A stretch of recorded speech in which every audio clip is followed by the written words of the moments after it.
자사주 준다고 해서 막 혹해가지고 막 회사 선택하고 이러지 마시고요.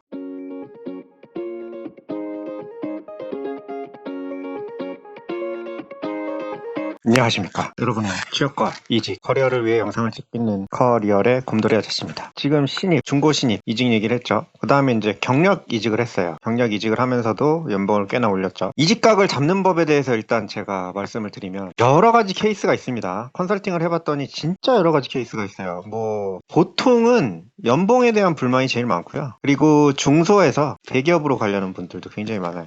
그리고 뭐 커리어 패스, 내가 이 회사에서는 커리어가 조금 꼬일 것 같다 이러는 경우도 있고요. 아니면은 회사가 망하는 경우도 꽤나 많습니다. 저 같은 경우는 오너가 바뀌어서 괜히 피를 본 케이스예요. 제가 이 오너가 굉장히 중요하다고 생각하는 이유가 뭐냐면 첫 직장에서도 그렇고 두 번째 직장에서도 그렇고 오너가 어떻게 생각하느냐에 따라서 이 밑에 것들에 대한 연봉이 굉장히 많이 달라집니다. 이게 돈이 없어서가 아니에요. 회사에 돈이 없어서가 아니고 그냥 오너가 판단을 하는 거예요.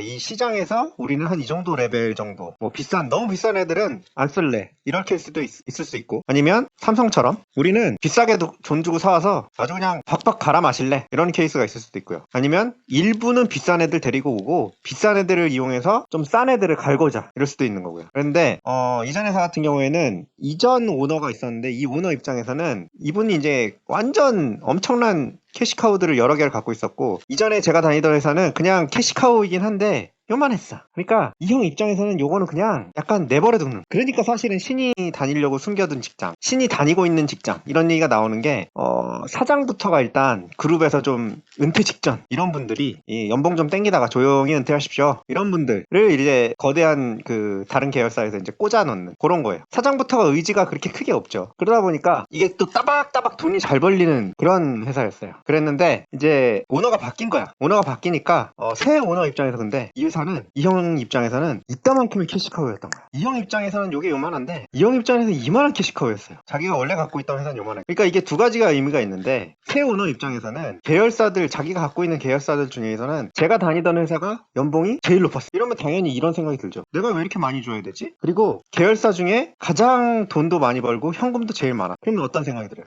이 현금 쌓아놓는 거 이거 아까운데? 이걸로 뭔가 좀 해볼까? 이제 그러다 보니까 이제 제가 신사업 여러 가지 경험을 하게 된 계기가 되기도 했지만, 이렇게 되니까 어떻게 되냐면, 이거는 이제 짤인데 딱 보시면 프로핏은 250%가 났는데 엄청나게 많이 연봉 인상을 해줄게 하면서 5% 올려주죠. 이게 이제 회사의 본질이에요. 그리고 인플로이 보너스를 다 캔슬한 다음에 깜짝 놀랐죠. 왜 이렇게 사람들이 날 싫어하지? 이게 또 회사의 본질이에요. 이게 딱 그 요약인 것 같아서 제가 짤을 가져왔습니다. 그래서 이제 결론은, 내가 왜 직원들한테 이 정도나 많은 보너스를 줘야 되지? 이 결론이 나와요. 현금 모아서, 이 현금들 모아서 그냥 신사업하자. 오너가 이렇게 생각하고 이렇게 판단해서 이제 실행을 해버리면 밑에 것들은 방법이 없어요. 그냥 도망가든지 아니면 거기 이제 꾹 참고 있든지. 그 유명한 말이 있죠. 절이 싫으면 중이 떠나야지. 근데 첫 해는 이제 자사주도 이제 막 많이 주고 이랬죠. 근데 자사주에 대해서 여러 가지 소동도 있었습니다. 이거 이제 기사를 따온 건데, 뭐 따따블 가면 자사주 산 직원이 뭐 초대박이 난다 이런 얘기들 있잖아요. 이거 믿지 마세요. 자사주는 보통 제한을 걸어놔요. 언제까지는 못 판다. 근데 주식이라는 게 올라갔다가 이 지점에서 팔아야지 돈을 버는 거잖아. 근데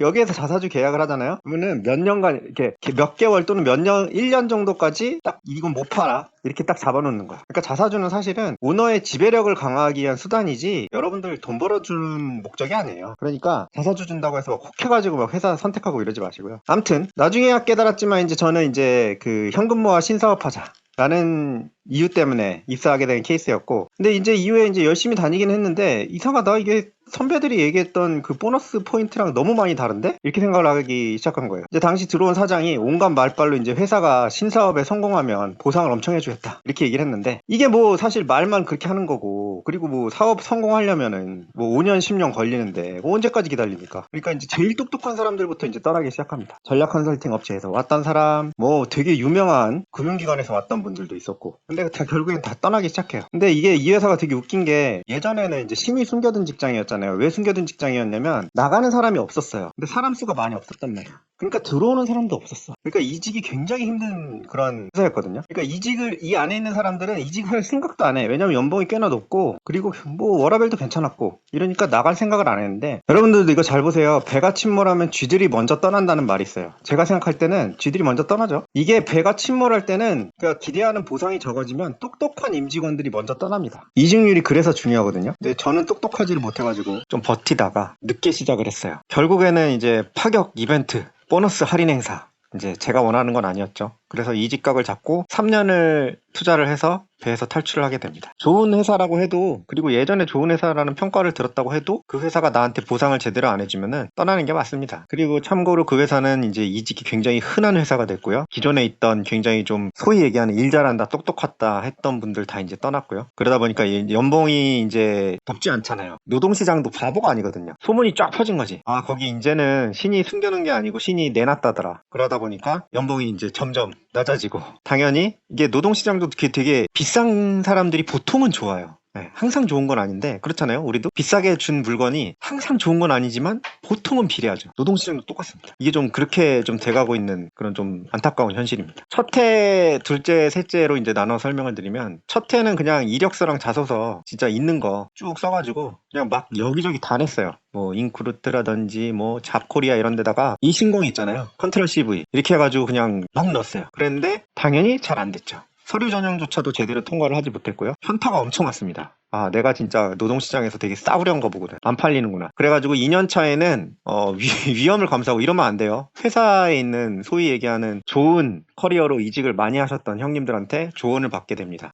퇴사하신 형님한테도 이제 조언을 받고요. 뭐 미국의 MBA 나온 형님, 뭐 세계 3대 전략권 출신 형님들한테 좀 많이 혼났어요. 근데 이러면 안 돼요, 사실은. 왜냐면 회사 사람들한테 이런 컨설팅을 받으면 굉장히 위험합니다. 근데 어쨌든 그 형님들한테 이제 굉장히 피가 되고 살이 되는 얘기를 이제 많이 들었는데, 그 중에 몇 개만 소개를 해드리면, 제가 뭘 한 게 중요한 게 아니고 그 사람들 입장에서 어떤 걸 해가지고 어떤 성과를 냈는지가 중요하다. 그리고 성과를 낸 그 자체도 중요한 게 또 아니고, 이게 또 잡 디스크립션, 그 공고에 나와 있는 그 잡과 일치하는 게 또 중요하다. 군대 경험이라든지 아니면 뭐 예전에 변리사에 시험 봤던 거, 이런 거는 뭐 이력서에 쓰기엔 좀 약하다. 뭐 이런 얘기들. 경력직은 그리고 스펙보다는 잡 디스크립션에 나오는 내용이랑 핏이 맞아야지 뽑는다. 아무리 하버드대에 나왔다고 해도 핏이 안 맞으면 당연히 안 쓴다. 이거는 이제 제가 나중에 계속 자세히 설명을 드릴 거예요. 근데 진짜 농담 안 하고 이 형님들 조언 듣고 바꾸기 시작하니까 서류 합격 연락이 아주 많이 왔어요. 진짜 서류 합격 연락이 많이 오다 보니까 2년차 3년차 때는 휴가가 거의 없었어요.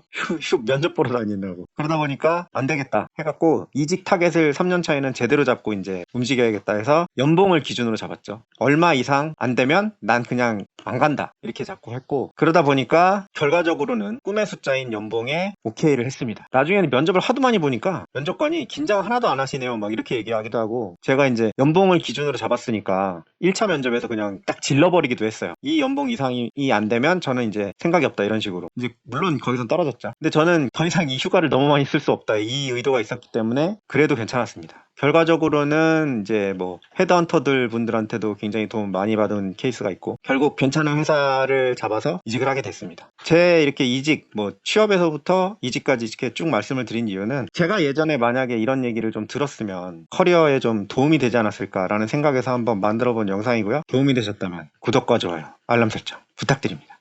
감사합니다.